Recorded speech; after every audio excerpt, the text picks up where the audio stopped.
दुर्भाग्य इस बात का है कि जहां पर चुनाव हो रहा है वहां पर कोरोना नहीं जा रहा है, लेकिन जब किसान अपने हक और अधिकार की लड़ाई लड़ रहा है तो वहां कोरोना का डर दिखाया जा रहा है। एक बात सरकार पूरे तरीके से समझ ले कि जब चुनाव हो सकता है देश में तो किसान भी आंदोलन कर सकता है, और हमारा आंदोलन कोरोना के डर से खत्म होने वाला नहीं है। तब तक आंदोलन चलेगा जब तक हमारी मांग पूरी नहीं हो जाती है, किसानों की मांग पूरी नहीं हो जाती है। एक बात बताइए ना, बंगाल में हमारे गृह मंत्री जी बिना मास्क के जाकर चुनाव प्रचार करते हैं, रोड शो करते हैं, रैलियां करते हैं हजारों की संख्या में, वहां पर कोरोना नहीं फैलता है। और बॉर्डर पर लोग अपने हक और अधिकार के लिए लड़ाई लड़ रहे हैं तो कोरोना फैल रहा है।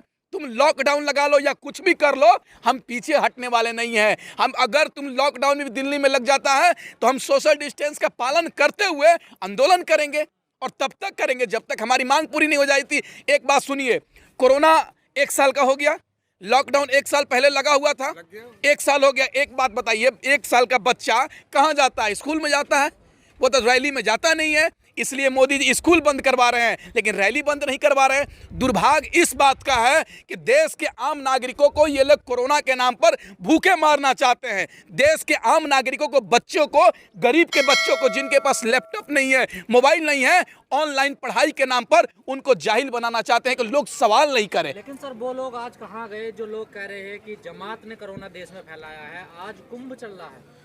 देखिए बिल्कुल, ये सरकार जब इसके ऊपर बेइज्जती होती है तो अपने लड़ाई किसी और के माथे रख देती है। वही तो मैं मोदी जी से पूछना चाहता हूं, और भारतीय जनता पार्टी के लोगों से पूछना चाहता हूं, गोदी मीडिया से पूछना चाहता हूं। ना ही जमात के लोग दिख रहे हैं, ना ही जमाती लोग दिख रहे हैं, लेकिन कोरोना फिर भी बढ़ रहा है। कैसे बढ़ रहा है ये लोग से पूछने की जरूरत है। देखिए, ये लोग पूरे तरीके से हर चीज में राजनीति कर रहे हैं। आज कुंभ का मेला लगा हुआ है, वहां पर अपनी आस्था है, लोग कर रहे हैं, ठीक है, अच्छी बात है, इसमें कोई दिक्कत नहीं है। लेकिन जब किसान अपने हक और अधिकार की लड़ाई लड़ रहा है तो उसको कह रहे कोरोना है।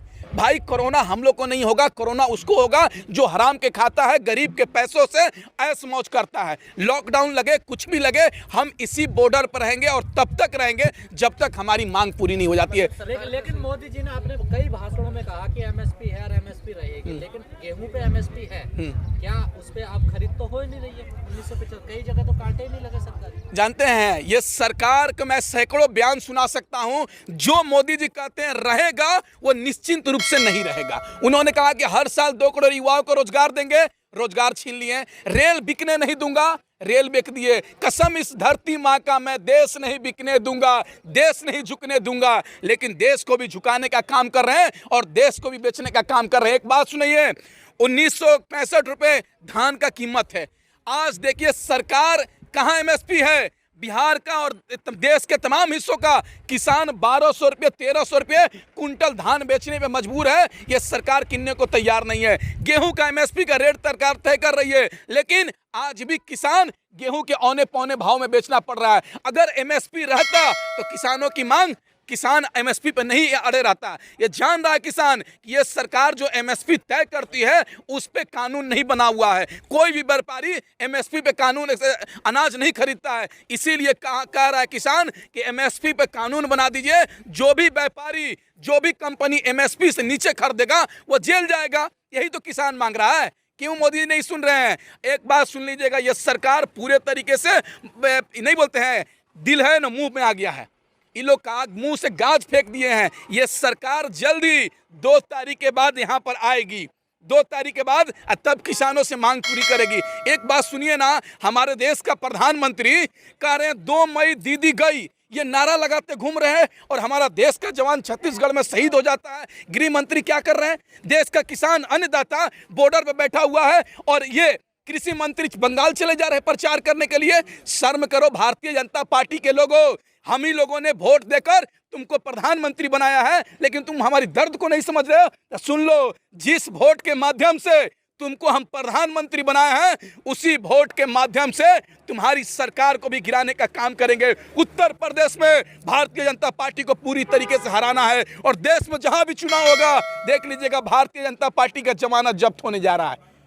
पर वो तो जीत रहे पश्चिम बंगाल में। कौन बोल दिया? ये लोग तो बिहार, ये लोग हर पूरे देश में जीत रहे थे, दिल्ली भी जीत रहे थे, पंजाब में नगर निकाय का चुनाव भी जीत रहे थे, लेकिन दिल्ली में भी वही हाल हुआ जो बंगाल में होने जा रहा है। दिल्ली में भी देश का गृह मंत्री गली गली पर्चा बांट रहे थे, बोल रहे भाजपा के वोट दो, भाजपा के वोट दो, लेकिन दिल्ली की जनता ने भारतीय जनता पार्टी को हराने का काम किया।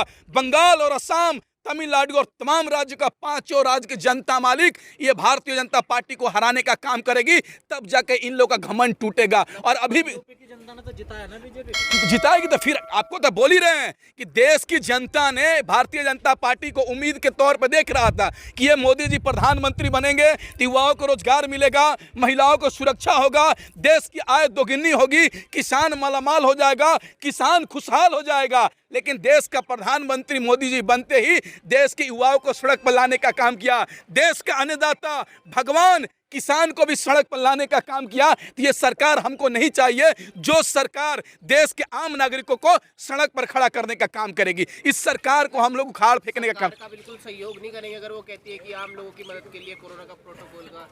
जी कुछ नहीं। एक बात बताइए ना, ये दिल्ली बॉर्डर पर बैठे हुए क्या ये आम लोग हैं कि नहीं है? इस देश का आम नागरिक है कि नहीं है? इनके बाल बच्चे हैं कि नहीं है? इनके माँ बाप है कि नहीं है? इनकी बीवी है कि नहीं है? ये भी परिवार वाले लोग हैं, इनके भी घर पर परिवार है, लेकिन ये मजबूरी यहाँ पर बैठे हुए हैं कि हम मर जाएंगे लेकिन यहाँ से वापस नहीं जाएंगे। हमारा 300 के करीब हमारा भाई शहीद हो जाता है, लेकिन ये गुंगी बहरी सरकार हमारी मांग को पूरी नहीं कर रही है। ये सरकार को इस खून का, इस हमारे जो भाई शहीद हुए हैं, ये बलिदान बेकार नहीं जाएगा। ये सरकार को ये आंदोलन का कीमत चुकाना पड़ेगा। आप देखते रह जाइएगा, ये सरकार पूरे तरीके से घुटने के बल गिरेगी। ये घमंड में चूर है ये सरकार। ये लोग अंग्रेज, काले अंग्रेज के दोस्त हैं, इसीलिए फूट डालो और शासन करो का नीति अपना रही है। एक बात बताइए ना, एक मीडिया वाले पूछ रहे थे ये किसान राजनीति कर रहा है, किसान नेतागिरी कर रहा है। एक बात सुनिए, मैं पूछना चाहता हूं, क्या किसान कैसे राजनीति कर रहा है? किसान कैसे राजनीति करता है? अगर हमको राजनीति करना चाहते, एक मीडिया ने पूछा कि तुम राजनीति कर रहे हो, तुम बॉर्डर पे आके बोल रहे हो, एक बात बताइए ना, अगर हम राजनीति करते तो किसानों के पक्ष में बोल रहे थे, किसान हमको क्या देगा? लेकिन मोदी जी की तारीफ करेंगे तो हो सकता है मोदी जी हमको विधायक बना सकते हैं, सांसद बना सकते हैं, लेकिन हमारे अंदर दिल में दिल है, इसलिए किसानों के साथ खड़े हैं। हमारे खून में नमक हरामी नहीं है, किसानों को हम अन्न खाए हुए हैं, इसलिए किसानों के साथ खड़े हैं। मरते दम तक हम किसानों के साथ खड़े रहेंगे। एक बात सुन लीजिए, वो हमारे पास हुनर नहीं है जो इंसान से कुत्ता बनने के लिए, जिनके पास हुनर है इंसान से कुत्ता बनने के लिए, वो इंसान से कुत्ता बन करके अपने बेटा को IPL में खिला रहे हैं। ये लोग वाई पलक सुरक्षा ले रहे हैं कंगना रनावत मोदी जी की तारीफ करके। देश में तो यही चल रहा है कि जो मोदी जी की तारीफ करेगा वो मालामाल हो जाएगा, जो मोदी जी का विरोध करेगा वो आतंकवादी हो जाएगा, खालिस्तानी हो जाएगा, पाकिस्तानी। चुनावी तारीफ ही चुनते ना जब मालामाल हो जाओगे ना। नहीं, हम यही तो बात कहें कि हमारे अंदर वो हुनर नहीं है इंसान से कुत्ता बनने के लिए। हमारे खून में नमक हरामी नहीं है कि जो हम नमक हराम बन जाएंगे। एक बात सुन लीजिए, जो अन्न खाता है वो किसानों के साथ खड़ा है, जो गोबर खाता है वो मोदी के साथ खड़ा है। हम गर्व से कहते हैं किसानों के उगाए हुए अनाज खाते हैं, किसानों के साथ खड़े हैं, मरते दम तक हम किसानों के साथ खड़े रहेंगे। देखते रहिएगा, 4-5 महीने तो हो गए और कितना देर। आपने सुन लीजिए, आजादी की लड़ाई 90 वर्ष तक लड़ी गई थी, ये आजादी की दूसरी लड़ाई है। अभी तो 4 महीने लड़े हैं, हमको 4 साल भी लड़ने की जरूरत आएगी, तो इसी बॉर्डर पे बैठे रहेंगे जब तक हमारी मांग पूरी नहीं हो जाती। एक बात सुन लीजिए, सरकार पूरे तरीके से चुनाव में व्यस्त है, किसान भी अपने अपने खेतों में चल गया है। गेहूं काटने के बाद किसान भी, बंगाल से 3 तारीख को सरकार भी पहुंचेगी और 3 तारीख के बाद किसान भी पहुंचेंगे, तब जाकर किसानों से हमारी बैठक होगी। हमारी सरकार मांगेगी, पूरी करेगी, क्यों नहीं करेगी? ये हमारी जायज मांग है, सरकार को मांग पूरी करना पड़ेगा।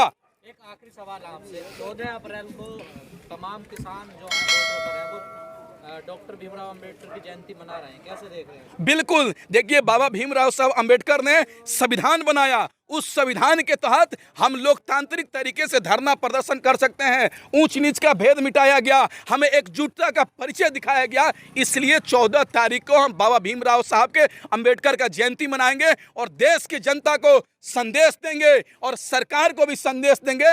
हमने होली भी मनाया, ईद भी मनाने का काम करेंगे, भगत सिंह का भी जयंती मनाने का काम किए हैं, भीमराव अंबेडकर साहब भी जयंती मनाने का काम कर रहे हैं। गणतंत्र दिवस भी मनाने का काम किए हैं। तो हम आगे गणतंत्र दिवस भी मनाने का काम करेंगे। जब तक हमारी मांग पूरी नहीं होगी तब तक हमारा आंदोलन जारी रहेगा। जब तक तोड़ेंगे नहीं तब तक छोड़ेंगे नहीं। इनकलाब जिंदाबाद, इनकलाब जिंदाबाद।